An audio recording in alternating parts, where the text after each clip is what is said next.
యోహాను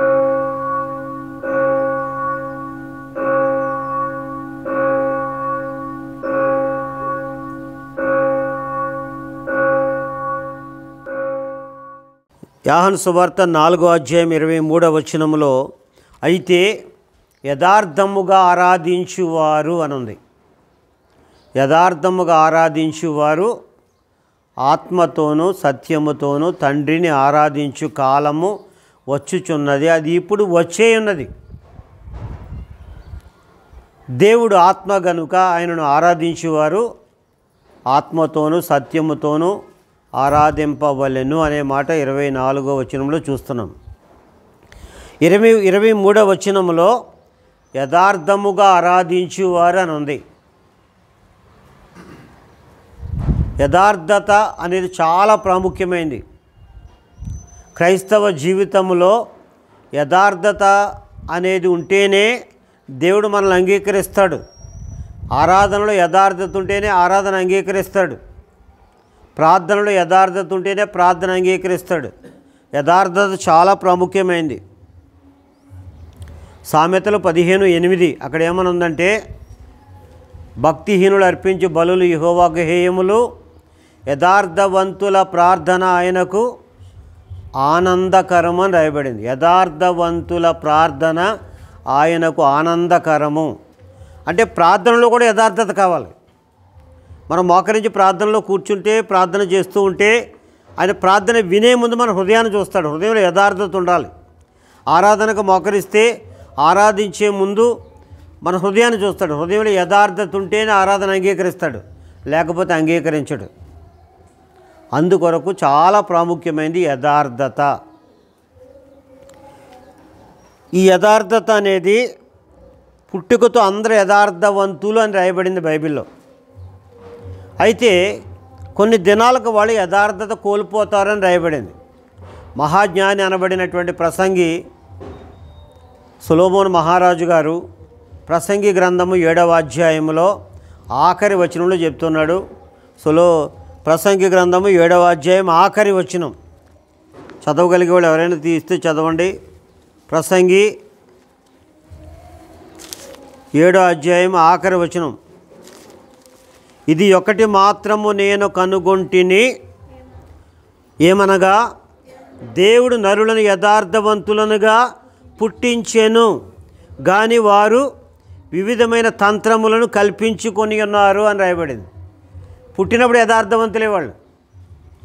ఎదిగే కొద్దీ ఏమవుతుందంటే వివిధమైన తంత్రాలు వచ్చేస్తాయి అన్నమాట వాళ్ళ హృదయంలోకి.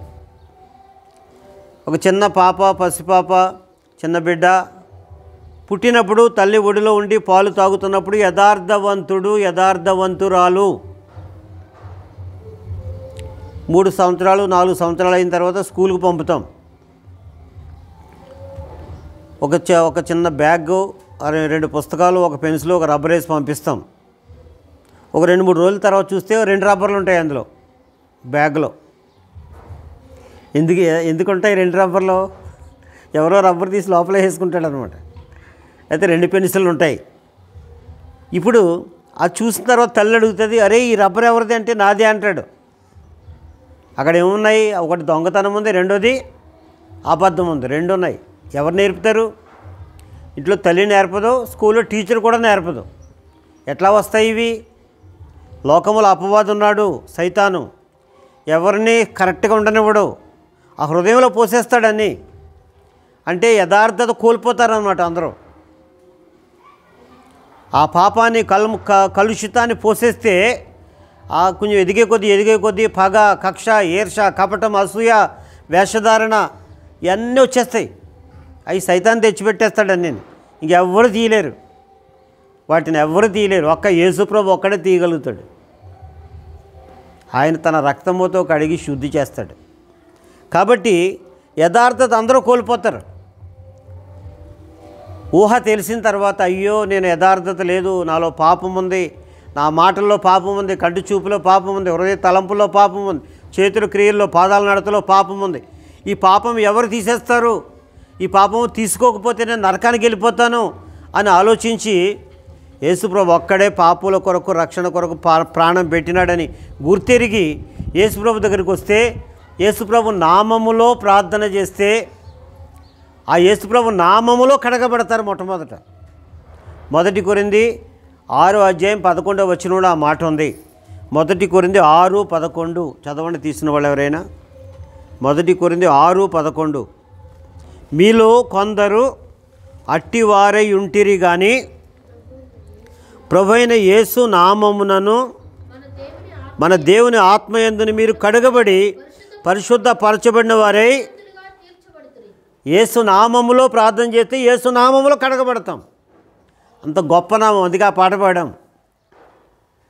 ఆ గొప్ప నామం, ఆ నామములు ఏమడిగినా ఇస్తానన్నాడు దేవుడు. యోహాను సువార్త 14:14 యోహాను సువార్త 14:14 నా నామమున మీరు నన్ను ఏమడిగినా చేస్తానన్నాడు యేసుప్రభు వారు.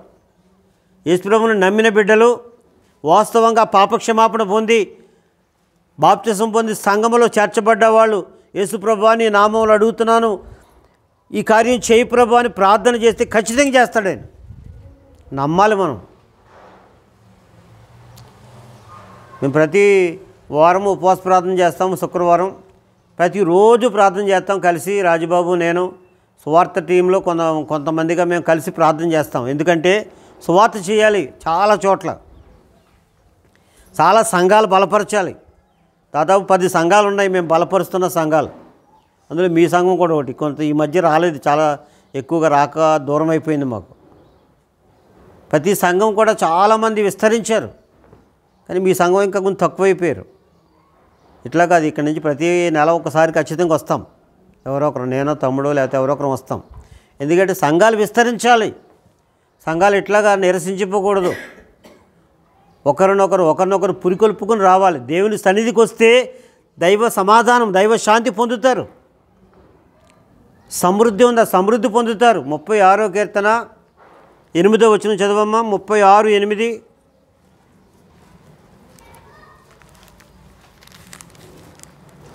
నీ మందిరం యొక్క సమృద్ధి వలన వారు సంతృప్తి నొందుచున్నారు. మందిరంలో సమృద్ధి ఉంది, సంతృప్తి ఉంది. విడిచిపెట్టకుండా రావాలి. వస్తే ఆ సమృద్ధిని మనం చూస్తాం, ఆ సంతృప్తిని మనం చూస్తాం. అట్లాగే నీ ఆనంద ప్రవాహంలోనిది నీవు వారికి త్రాగించుచున్నావు. ఎక్కడికి వెళ్ళినా ఆనందం దొరకదు. మందిరానికి వచ్చి ఆరాధన చేసుకొని, ప్రార్థన చేసుకొని, కానుకిచ్చి ఆ యొక్క బలలో పాలు పొంది వెళుతూ ఉంటే ఎంతో ఆనందం ఉంటుంది హృదయంలో. ఎవడు తీసివేయలేడు ఆనందాన్ని. 9వ వచనం నీ యొద్ద జీవపు ఊట గలదు, నీ వెలుగును పొంది ఏమే వెలుగును చూచుచున్నాము. ఇక్కడ 5 విషయాలు ఉన్నాయి. 1 సమృద్ధి ఉంది, 2ది సంతృప్తి ఉంది, 3వది ఆనంద ప్రవాహం ఉంది, 4వది వెలుగు ఉంది, 5వది జీవం ఉంది. ఈ 5 దేవుడు మనకిస్తాడు. ఆ తర్వాత 16వ కీర్తన 11వ వచనం జీవ మార్గము నీవు నాకు తెలియజేసేదవు, నీ సన్నిధిని సంపూర్ణ సంతోషము కలదు.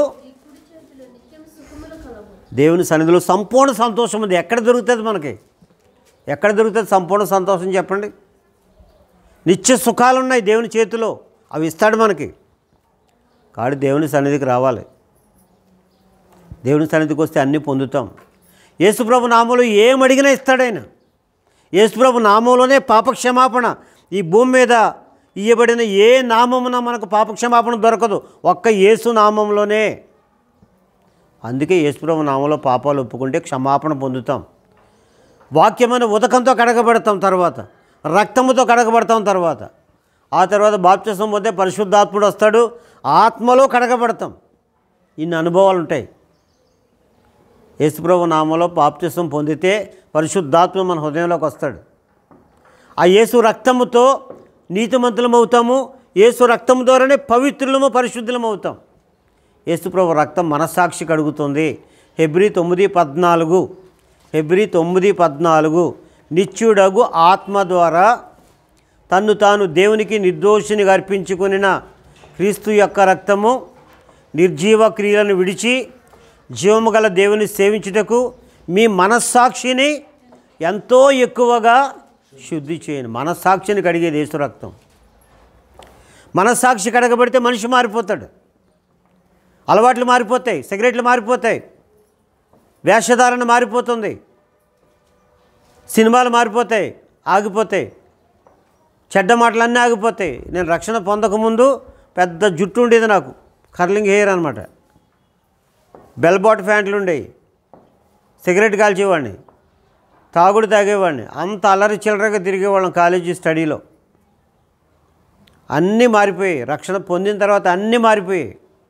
ఏదీ లేదు, సిగరెట్ లేదు, మందు లేదు, వ్యర్థమైన మాటలు లేవు, స్టెప్ కటింగ్ లేదు, బెల్ బాట్ ప్యాంట్లు లేవు.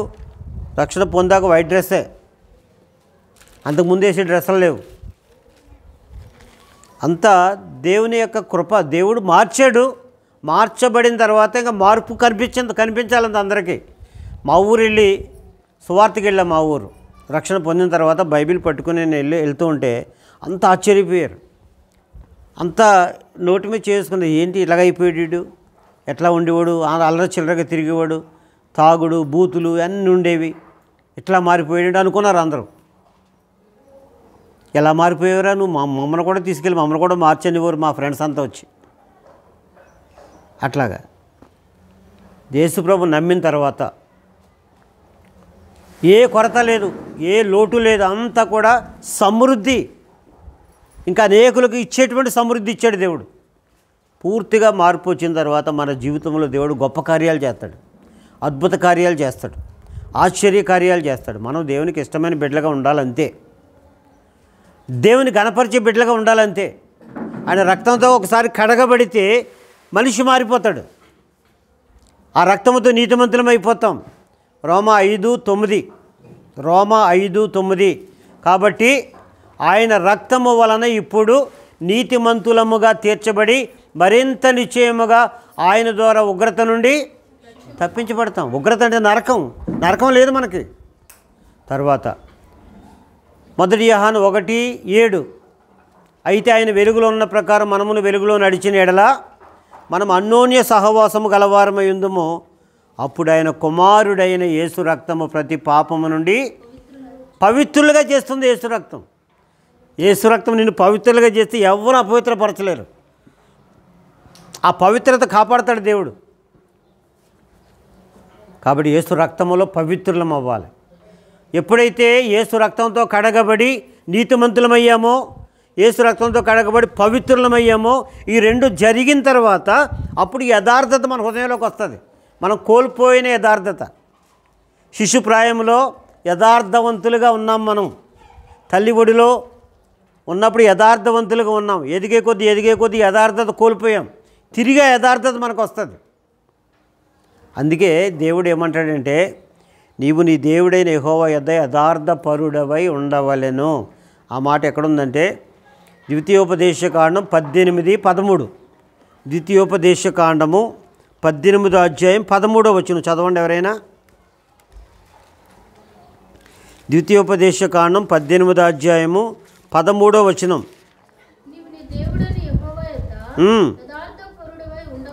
నీవు నీ దేవుడైన యెహోవా యొద్ద యథార్థపరుడవై ఉండవలెను. యథార్థత మీదే కట్టబడింది క్రైస్తవ్యం. దేవుడు యథార్థవంతుడు, మనం యథార్థవంతులుగా ఉండాలి. దేవుడు నీతిమంతుడు, మనం నీతిమంతులుగా ఉండాలి. అది దేవుని ఉద్దేశం. ఆయన పరిశుద్ధుడు, మనం పరిశుద్ధులుగా ఉండాలి. ఆయన ఎలా ఉన్నాడో అలా ఉండాలి మనం. అట్లా ఉంటేనే అన్నీ ఇస్తాడు దేవుడు, ఏ కొరత రానివాడు. ఇంతకుముందు కూడా చెప్తూ వచ్చాను 60 సంవత్సరాలు 65 సంవత్సరాలు అన్నప్పుడు. ఇప్పుడు 65 సంవత్సరాలు దాటే నాకు. ఏమీ జబ్బు జ్వరాలు ఏమీ లేవు, ట్యాబ్లెట్లు అవసరం లేదు. దేవుడు కాపాడుతాడు, నడిపిస్తాడు. ఎన్నో ఊర్లు తిరుగుతూ ఉంటాం, స్వార్థ చేస్తూ ఉంటాం. దేవుని కృప అంతే. దేవుని కృప మీద ఆధారపడాలి. ఆ కృప పొందాలి మనం. అన్ని పనులు చేసుకోవచ్చు, ఉద్యోగాలు చేసుకోవచ్చు, వ్యాపారాలు చేసుకోవచ్చు. దేవుని మీద ఆధారపడాలి అంతే మనకు కావాల్సింది. యేసుప్రభు నమ్మిన బిడ్డలను విడిచిపెట్టాడు ఆయన. కీర్తనలు 9:10. 9వ కీర్తన 10వ వచనం. 9వ కీర్తన 10వ వచనం చదవండి. నిన్ను ఆశ్రయించు వారిని విడిచిపెట్టాడు. కానీ మనమే విడిచిపెట్టి దూరంగా వెళ్ళిపోతుంటాం. ఇప్పుడు చిన్నపిల్లల్ని తండ్రిని నడిపించేటప్పుడు చెయ్యి విడిచిపెడతాడా? కానీ పిల్లలు ఏం చేస్తారు? ఆ చెయ్యి విడిచిపెట్టుకుని పరిగెత్తాలని చూస్తారు. పరిగెడితే ఏమవుతారు? పడిపోతారు. మనము తండ్రి చెయ్యి విడిచిపెట్టకూడదు, దేవుని చెయ్యి విడిచిపెట్టకూడదు. సంఘానికి రావాలి, వాక్యం చదువుకోవాలి, ప్రార్థన చేసుకోవాలి, దేవునికి ఇష్టమైన బిడ్డలుగా ఉండాలంతే. అన్నీ చూసుకుంటాడు దేవుడు. ఇప్పుడు మనము నీతి లేని వాళ్ళం నీతిమంతులమయ్యాము, పరిశుద్ధత లేని వాళ్ళం పరిశుద్ధులయ్యాము, యథార్థత లేని వాళ్ళు యథార్థవంతులమయ్యాం యేసుప్రభు రక్తం ద్వారా. ఈ మూడు ఎందుకు ఇచ్చాడంటే ఆయనను చూడాలి, ఆయన ముఖదర్శనం చేసుకోవాలి. అది దేవుని ఉద్దేశం. ఆ మాట చదువుదాం. 17వ కీర్తన 15వ వచనం. కీర్తన 17:15 దావీదు గారు రాస్తున్నారు ఈ కీర్తన.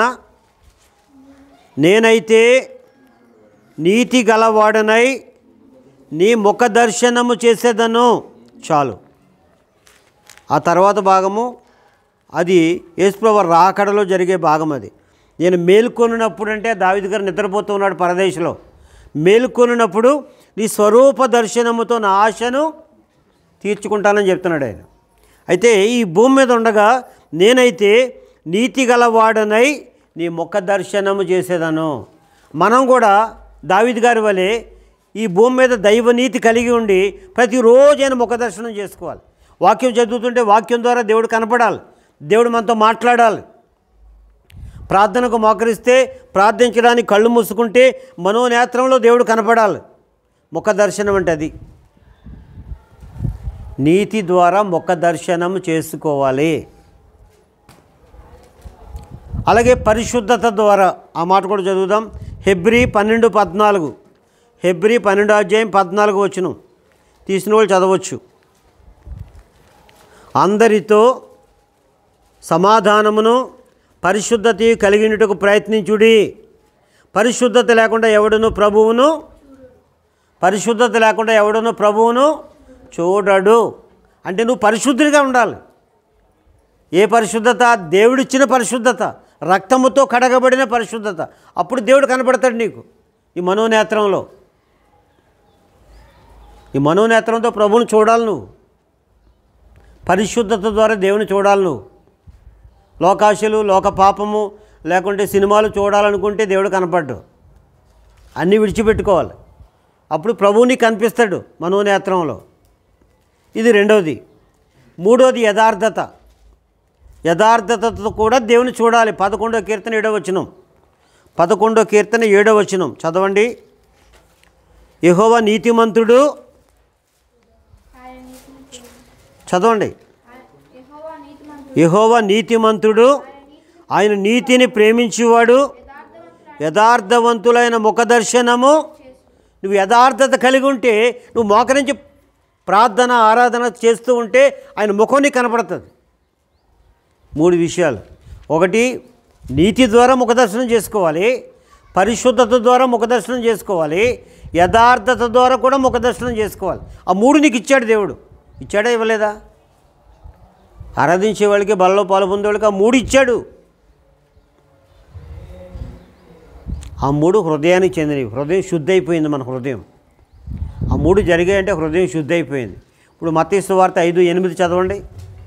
మత్తయి సువార్త 5:8. మత్తయి సువార్త 5వ అధ్యాయం 8వ వచనం తీసిన వాళ్ళు చదవండి. హృదయ శుద్ధి గలవారు ధన్యులు, వారు దేవుని. మరి ఎవరైనా చూస్తున్నారా? చూడలేదా? వాక్యంలో క్లియర్గా రాయబడింది. హృదయ శుద్ధి గలవారు ధన్యులు, వారు దేవుని చూచెదరు. మనం దేవుని చూస్తేనే దేవుడు ఏమైనా ఇస్తాడు మనకి, లేకపోతే ఇవ్వలేడు. యెషయా గ్రంథం 59వ అధ్యాయము మొదటి 2 వచనాలు చదువుదాం. యెషయా 59, 1-2 వచనాలు. యెషయా 59, 1-2 వచనాలు. రక్షింప నేరక ఉండునట్లు కురచ కాలేదు, విననేరక ఉండునట్లు ఆయన చెవులు మందము కాలేదు. మీ దోషములు మీకును మీ దేవునికిని, మీ పాపములైన ముఖమును మీకు మరుగుపరచను గనుక. మన పాపాలు ఏం చేస్తాయంటే దేవుని ముఖాన్ని మరుగుపరుస్తాయి. ముఖం కనపడదు, ఆయన ముఖం కనపడదు మనకి. మీ పాపములు ఆయన ముఖమును మరుగుపరిచెను. అందుకే ఏ పాపం లేకుండా చూసుకోవాలి. ఈ 3 విషయాల్లో మనం దేవుని దగ్గర కరెక్ట్గా ఉంటే, ఒకటి నీతి, రెండోది పరిశుద్ధత, మూడోది యథార్థత. కరెక్ట్గా ఉంటే హృదయ శుద్ధి ఉంటుంది, దేవుని చూస్తాం. ఆ హృదయ శుద్ధితో దేవుని చూడాలనేది దేవుని ఉద్దేశం. అప్పుడే యథార్థవంతుల ఆరాధనలోకి వస్తాం మనం. తర్వాత ఆత్మతోనూ సత్యముతోనూ అని ఉంది కదా. ఆత్మ అంటే దైవాత్మ. దైవాత్మ మన దగ్గరికి మనలోకి వచ్చి మనల్ని వెలిగించాడు. చూడండి, యోహాను రాసిన మొదటి పత్రిక 1వ అధ్యాయము 5వ వచనం. యోహాను రాసిన మొదటి పత్రిక 1:5.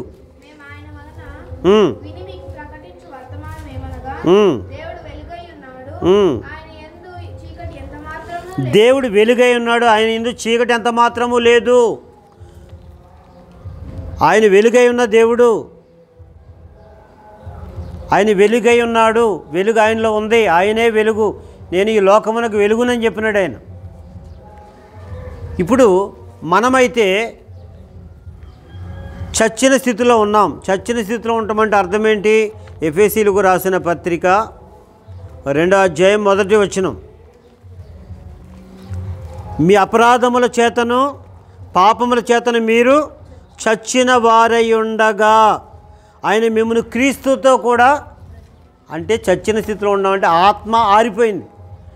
దేవుడు మనలో పెట్టిన ఆత్మ దీపం ఆరిపోయింది అంటే చచ్చిపోయినాం. దేవుని దృష్టిలో మనుషులుగా బ్రతికే ఉన్నాం.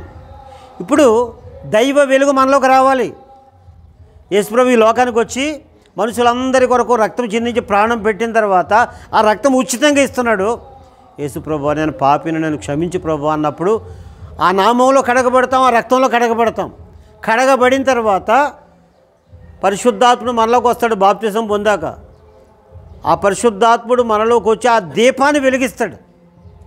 ఆరిపోయిన ఆత్మదీపాన్ని ఎవరు వెలిగిస్తారు? పరిశుద్ధాత్ముడు. అప్పుడు వెలిగించబడతాం మనం. ఆ వెలుగు వెలిగించబడితేనే మనలో వెలుగు ఉంటుంది. యోహాను సువార్త 1:4, ఆయనలో జీవం ఉండెను, ఆ జీవము మనుషులకు వెలుగై ఉండెను. యేసుప్రభు జీవం మనలోకి రావాలి. యేసుప్రభు జీవం మనలోకి వస్తేనే మనలో వెలుగు ఉంటుంది. మనం వెలుగు సంబంధాలుగా ఉంటాం. అది దేవుని ఉద్దేశం. అందుకే ఆయన మనలోకి వచ్చి మనల్ని వెలిగించాలి. మనం వెలుగు సంబంధాలుగా ఉండాలి. మనం వెలుగైనటువంటి దేవుని చిత్తములో వెలుగు సంబంధులుగా మనం ఉండాలనేది దేవుని యొక్క ఉద్దేశం. మనలో వెలుగు రావాలి, దైవ వెలుగు రావాలి, వెలిగించబడాలి. వెలిగించబడిన తర్వాత ఏం చేయాలి? మత్తయి సువార్త 5:15. మత్తయి సువార్త 5:15. ఎవడునో మనుష్యులు దీపము వెలిగించి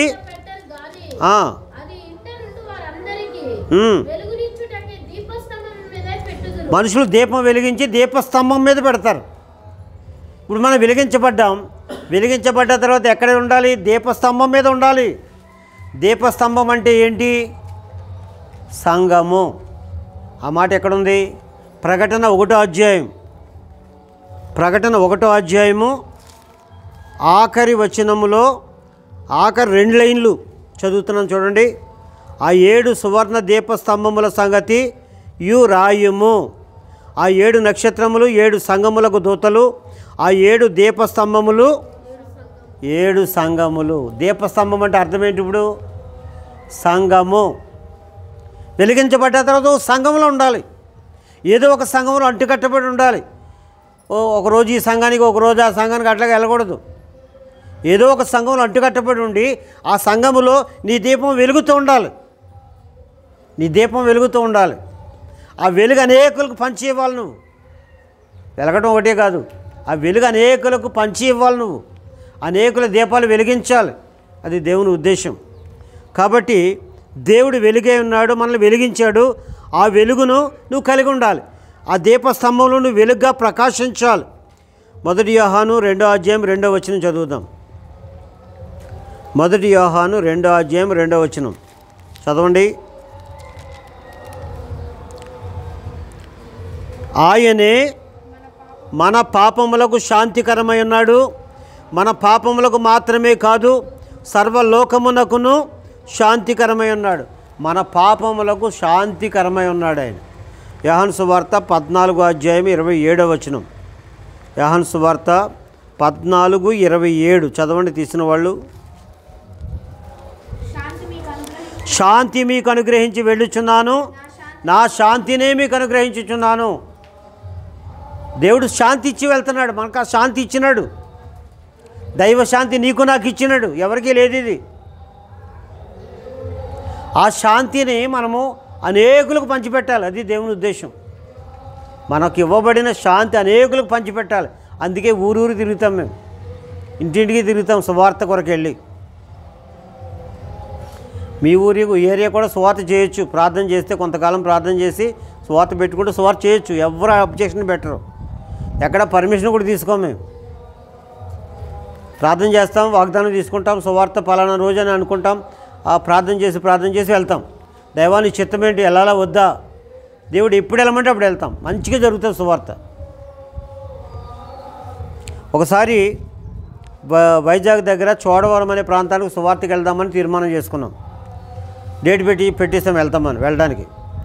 అయితే ఎబ్రోన్కి ప్రేయర్ రిక్వెస్ట్ ఇస్తే వాళ్ళు ప్రార్థన చేస్తూ ఉంటే ఒక ఆయన ఫోన్ చేసి అన్నాడు, అక్కడంతా ఆర్ఎస్ఎస్ వాళ్ళు ఉన్నారు, బీజేపీ వాళ్ళు ఉన్నారు, వాళ్ళు ఎవరో సువార్త చేయనివ్వరు, అసలు సంఘాల్లో చర్చిలే లేకుండా చేశారు వాళ్ళు అని చెప్తే మేము ప్రార్థన చేస్తూనే ఉన్నాం. మేమైతే ప్రోగ్రాం ఫిక్స్ చేసేస్తాం. 15 మంది బయలుదేరి వెళ్ళాలి సువార్తకి తుఫాను బండిలో. అయితే తర్వాత ఇంకో ఆయన ఫోన్ చేసి మళ్ళీ చెప్పాడు, ఇట్లా ఉంది అక్కడ పరిస్థితి, మీరు వెళ్ళొద్దు అని చెప్పి. డైరెక్ట్ వెళ్ళొద్దు అన్నాడు ఆయన. మా సంఘ పెద్ద ఒక ఆయన ఫోన్ చేసి తెల్లవారు వెళ్తామనగా ఆయన కూడా ఫోన్ చేసి ఇలా ఉందంట బ్రదరు, మరి కష్టం ఉంటుంది, జాగ్రత్త, మీరు వెళ్తున్నారు అన్నట్టుగా ఫోన్ చేస్తే, ఏంటి ప్రభా ఇలా కృంగతీస్తున్నారు వీళ్ళని చెప్పి మోకరించి ప్రార్థన చేస్తే దేవుడు వాగ్దానం ఇచ్చినాడు, మిమ్మల్ని ముట్టినవాడు నా కనుగుడ్డు ముట్టిన వానికి ఎంచిన ఘనత తెచ్చుకుంటాను. ఎంత గొప్ప వాగ్దానం. మిమ్మల్ని ఎవ్వడో ముట్టడు. అంతకుముందు ఇచ్చిన వాగ్దానం ఏంటంటే, మీరు అడుగుపెట్టి ప్రతి స్థలము మీ దగును అనే వాగ్దానం. అప్పుడు బయలుదేరం వెళ్ళిపోయాం. సాయంకాలం అక్కడ అక్కడ చేరుకున్నాం. అక్కడ ఓ మీటింగ్ పెట్టాం. మీటింగ్ మంచిగా జరిగింది. రాత్రి మీటింగ్ అయిపోయింది. తెల్లారి మైక్ కట్టి 3 రోజులు ఏకదాటిగా సువార్త చేసాం. రాత్రి మీటింగ్లు ఎక్కడ ఎవరు అడిగిన వాళ్ళు లేరు మమ్మల్ని ఎందుకు చేస్తున్నాం సువార్త అని. కానీ ఆర్ఎస్ఎస్లో ఉన్నమాట వాస్తవమే. అక్కడ ఆర్ఎస్ఎస్లో ఉన్నారు, బీజేపీ వాళ్ళు ఉన్నారు, వాళ్ళందరూ కూడా ఏదో మీటింగ్కి వెళ్ళిపోయారు. ఎక్కడికో ఒక కాకి నెక్కరో వైట్ పన్నెండు వేసుకుని ఒక కర్రట్టుకుని వెళ్ళిపోతారు వాళ్ళు మీటింగ్లకి. ఆ మీటింగ్లు 3 రోజులు అక్కడ మీటింగ్లు ఉన్నాయి వాళ్ళకి. ఈ 3 రోజులు ఇక్కడ సువార్త చేయించాడు దేవుడు. గొప్పగా దేవుని కార్యాలు చాలా గొప్పగా ఉంటాయి. అనేక మంది తీర్మానాలు చేసుకున్నారు. అనేక మంది ప్రతి ఊరు కూడా అనేక మంది నిలబడి విన్నారు. మీరు పరలోకం వెళ్ళాలనుకుంటే ప్రార్థన చేస్తాం. ఆ స్త్రీలు కొంగేసుకొని తల మీద అంటే అందరూ కొంగులేసుకున్నారు. పురుషులు చేతిలో ఉన్నాయి కింద పెట్టేసి తల ఉంచుకుని నిలబడండి అంటే వాళ్ళ చేతిలో పారలు పలుగులు గంపలు అవి ఉంటాయి, కింద పెట్టేసి చేతులు ఉంచుకుని తల ఉంచుకుని నిలబడుతూ వచ్చారు. అంటే వాళ్ళందరూ పరలోకం వెళ్ళాలని ఉద్దేశం. దేవుడు అట్లా గొప్ప కార్యాలు చేస్తాడు. దేవునికి అద్భుత కార్యాలు చేస్తాడు దేవుడు. మన వెలుగు ప్రచురించాలి.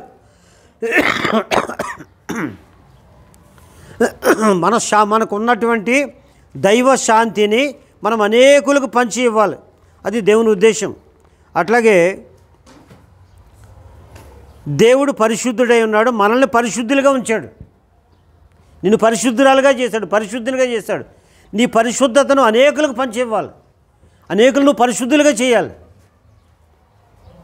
నీ పరిశుద్ధతతో నువ్వు ఒక్కడే ఆనందించడం కాదు, అనేకులు పరిశుద్ధులుగా మారాలి. అమ్మ మందిరానికి రండి, ప్రభు మీకు సాయం చేస్తాడు, మీ కష్టాలు తీరుతాయి, శ్రమలు తీరుతాయి, మీకు ఆ హృదయంలో సంతోషం ఉంటుంది అని ఒక మాట చెప్పి వాళ్ళ కోసం ప్రార్థన చేస్తూ ఉంటే వాళ్ళు వస్తారు మందిరానికి. అట్లాగా అనేక మందిని మందిరానికి చేస్తూ వచ్చాను నేను సేవకు రాకముందే. గిల్గాల్ ప్రార్థనా మందిరం అని చింతలు.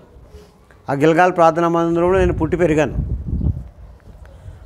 అక్కడ వచ్చిన సేవకులు అనేవారు, నువ్వు ఒక్క ఆత్మ కూడా సంపాదించకపోతే బలలో పాలు పొందొద్దు అనేవారు.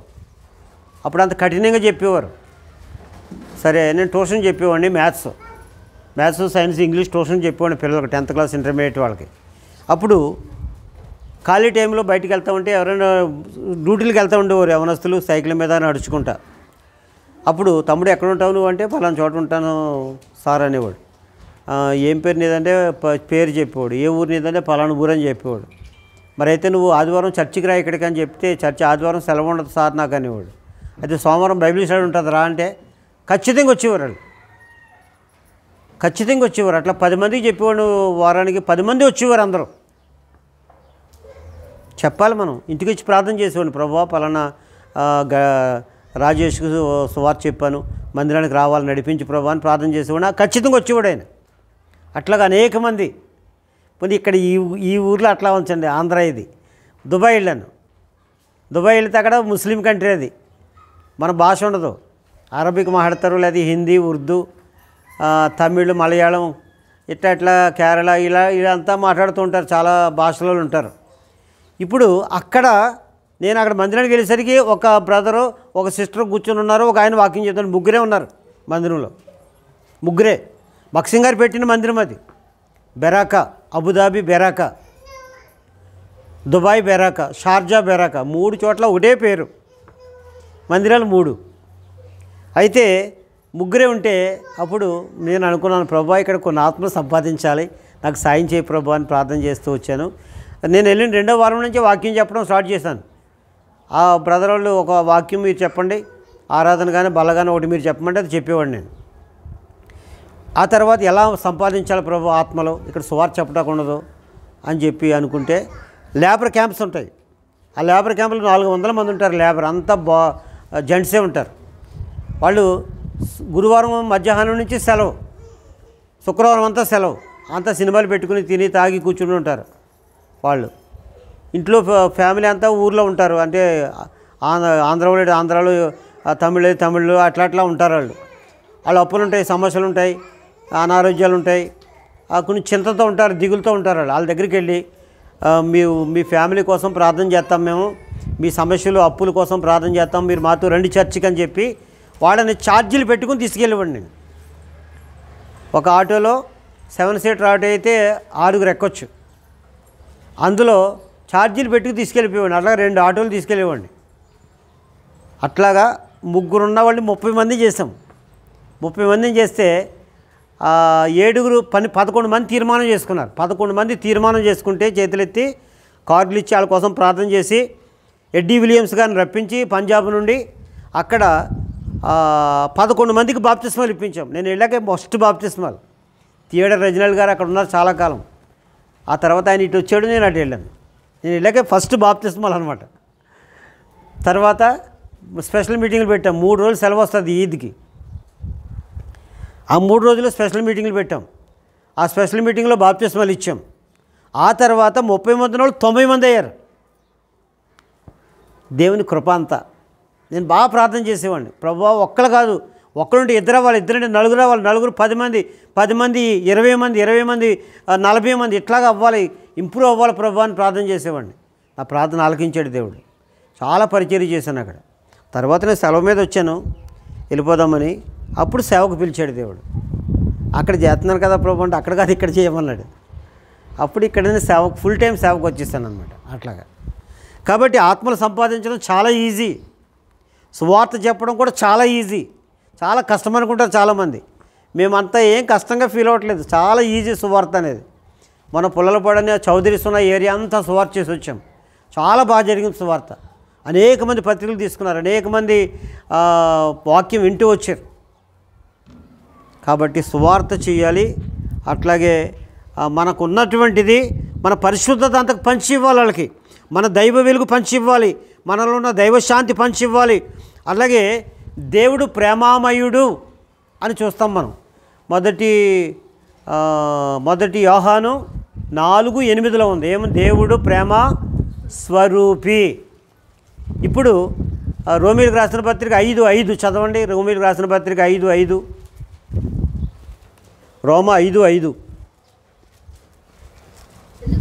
ఎందుకనగా ఈ నిరీక్షణ మనల్ని సిగ్గుపరచదు, మనకు అనుగ్రహించబడిన పరిశుద్ధాత్మ ద్వారా దేవుని ప్రేమ మన హృదయాల్లో కుమ్మరించబడింది. దేవుని ప్రేమ హృదయాలకు వచ్చేసింది. మనకి పరిశుద్ధాత్మని ఇచ్చాడంటే దైవ ప్రేమ హృదయంలోకి వచ్చేసింది. మరి ప్రేమను ఏం చేస్తున్నావు? దాచుకుంటున్నావా? ఆ ప్రేమను పంచిపెట్టాలి. ఆ ప్రేమతోనే ప్రేమించాలి. లేనోళ్ళకి 10 రూపాయలు ఇవ్వాలి. కష్టంలో ఉన్న వాళ్ళకి కష్టాన్ని పంచుకోవాలి. శ్రమలో ఉన్నవాళ్ళు శ్రమను పంచుకోవాలి. బాధలో ఉన్న వాళ్ళు బాధలు పంచుకోవాలి. దైవ ప్రేమ ద్వారా మనం ప్రేమించాలి ఇతరులని. ఆ ప్రేమను పంచి ఇవ్వాలి. అది దేవుని ఉద్దేశం. 1 యోహాను 5:20 చదవండి. 1 యోహాను 5:20. మనము సత్యవంతుడైన వానిని ఎరుగవలెనని వచ్చి అనుగ్రహించున్నాడని మనం ఎరుగుదుము. మనము దేవుని కుమారుడిని యేసుక్రీస్తునందున్న వారమై సత్యవంతుని యందున్నాము. ఆయనే నిజమైన దేవుడు. యేసు ప్రభువే నిజమైన దేవుడు, నిత్యజీవం. మనకు తెలుసు మిగతా అన్ని దేవతలని వ్యర్థమైనవని. ఆ నిత్యజీవాన్ని నువ్వు పొందావు. మరి ఆ నిత్యజీవాన్ని ఎవరికి పంచిపెట్టవా? ఇతరులకు పంచిపెట్టాలి మనం. యేసు ప్రభు వారు కూడా ఈ భూమి మీద ఖాళీగా కూర్చోలేదు. ఊరూరికి తిరిగి సువార్త ప్రకటించాడు. మనం ప్రకటించాలి. అనేకులు స్వస్థపరిచాడు. మనం స్వస్థపరచాలి. అనేకులు దయ్యాలు వెళ్ళగొట్టినాడు. మనం వెళ్ళగొట్టాలి. దైవశక్తిని పొందాలి. ఊరికి ఆరాధన చేసుకోవడం, బల్ల పాలు పొందడం, ఇంటికి వెళ్ళడం ఇదొకటే కాదు. దేవుని బిడ్డలుగా ప్రార్థనాపూర్వకంగా దైవశక్తిని పొందాలి. ప్రార్థించాలి, దైవశక్తి పొందాలి. దేవుని కొరకు పని చేయాలి, పరిచర్య చేయాలి. నీ పనులు చేసుకో, నీ వ్యాపారం నువ్వు చేసుకో. దేవుని కొరకు పని చేయి, పరిచర్య చేయి. దేవుడు సమృద్ధిగా దీవిస్తాడు. నిన్ను, నీ కుటుంబాన్ని సంపూర్ణమైన ఆశీర్వాదాలతో నింపుతాడు. కాబట్టి ఆత్మతో సత్యముతో యథార్థముగా ఆరాధన చేద్దాం. క్రియాపూర్వకమైన ఆరాధన చేద్దాం. ఏదో 4 మాటల ఆరాధన చెప్పేయడం కాదు. దేవుడు మనకు అనుగ్రహించిన నీతిని పంచిపెట్టాలి. దేవుడు మనకు అనుగ్రహించిన పరిశుద్ధత పంచిపెట్టాలి. దేవుడు మనకు అనుగ్రహించిన యథార్థత కూడా పంచిపెట్టాలి. దైవ వెలుగు మనలో పోస్తున్నాడు. ఆ దైవ వెలుగు పంచిపెట్టాలి అనేకులకు. దైవ శాంతిని నింపినాడు. ఆ శాంతిని పంచిపెట్టాలి. దైవ సమాధానం ఇచ్చాడు. సమాధానాన్ని కూడా పంచిపెట్టాలి. దైవ ప్రేమను పోస్తున్నాడు. ఆ ప్రేమను పంచిపెట్టాలి. నిత్య జీవాన్ని ఇచ్చినాడు. ఆ నిత్య జీవాన్ని పంచిపెట్టాలి. పరిశుద్ధత ఇచ్చాడు. ఆ పరిశుద్ధత పంచిపెట్టాలి. అదేమీ లేకుండా ఇక్కడ 4 మాటలు ఆరాధన చేస్తే అది ఆరాధన అనిపించుకోదు. దేవునికి ఇష్టమైన జీవితం, ఘనపరిచే జీవితం ఉండాలి. మనం ఆయనకి ఇష్టమైన మనం ఒక మాట చదువుదాం. యోహాను రాసిన మొదటి పత్రిక 3:22. యోహాను రాసిన మొదటి పత్రిక 3:22. అందరం కలిపి చదువుదాం ఈ మాట. యోహాను రాసిన మొదటి పత్రిక 3వ అధ్యాయము 22వ వచనం. అందరం కలిపి చదువుదాం ఈ మాటని. 3:22 చదవండి. మనం ఆయన ఆజ్ఞలను గైకొనుచు ఆయన దృష్టికి ఇష్టమైనవి చేయుచున్నాము గనుక మనం ఏమి అడిగినా అది ఆయన వలన మనకు ఏమడిగినా ఇస్తాడు. దేవుడు ఏమడిగినా ఇస్తాడు. ఎట్లాగా? మనం ఆయన ఆజ్ఞలు గైకొనాలి. ఆయన దృష్టికి ఇష్టమైనవి చేయాలి. ఆయన దృష్టికి ఇష్టమైనవి చేయాలి. ఏమడిగినా ఇస్తాడు. నేను అడిగాను, ప్రభా మాకు ఒక ఇల్లు ఇరుగ్గా ఉంది, విశాలమైన ఇల్లు కావాలంటే చాలా పెద్ద ఇల్లు ఇచ్చాడు. విశాలమైన ఇల్లు 1800 ఎస్ఎఫ్టీ. ఒక్కొక్క బెడ్రూమ్ ఎంత పెద్ద ఉంటుందంటే అక్కడి నుంచి ఇంత ఈ పిల్లర్ వరకు ఉంటుంది. ఒక బెడ్రూమ్ ఈ పిల్లర్ నుంచి ఈ 4 పిల్లల మధ్యలో ఎంత ఉంటుందో అంత బెడ్రూమ్ ఉంటుంది. ఒకటి 3 బెడ్రూమ్లు, హాలు, ఇంకా పెద్ద హాల్ ఉంటుంది. ఆ తర్వాత ప్రభా ఒక ఏసీ ఉంది. మిగతా బెడ్రూమ్లో కూడా ఏసీలు కావాలి ప్రభా అంటే 3 ఏసీలు ఇచ్చాడు 3 బెడ్రూమ్లో. దేవుడు ఇవ్వడా? ఇస్తాడు.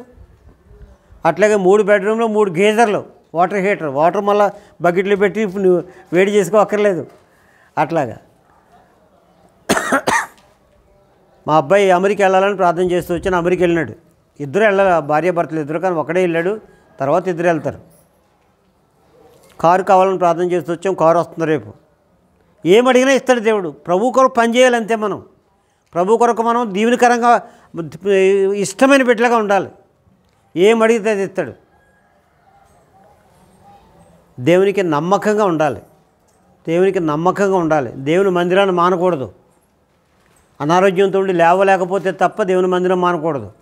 ఆరాధన చేయాలి, ప్రార్థన చేయాలి, బలలో పాలు పొందాలి, బాప్తిసం పొందిన వాళ్ళు. ఇవేమి మానకుండా ఉండాలి. నీకున్న దాంట్లోనే కానుకయ్యి, నువ్వు ఎంత వేయగలిగితే అంతే వేయి. బలవంతంగా నువ్వు ఎంత వేయాలి అంత వేయాలని ఎవరో చెప్పరు. దేవునికి ఇచ్చే అర్పణ ద్వారా కూడా దేవుడు సమృద్ధి అయిన దీవెనలు ఇస్తాడు. కాబట్టి ఆత్మతో సత్యముతో యథార్థంగా ఆరాధన చేద్దాం. ఈ మాటలు ప్రభు మనందరి ఆత్మీయ మేలు కొరకు దీవించి ఆశీర్వదించును గాక. ఆమేన్.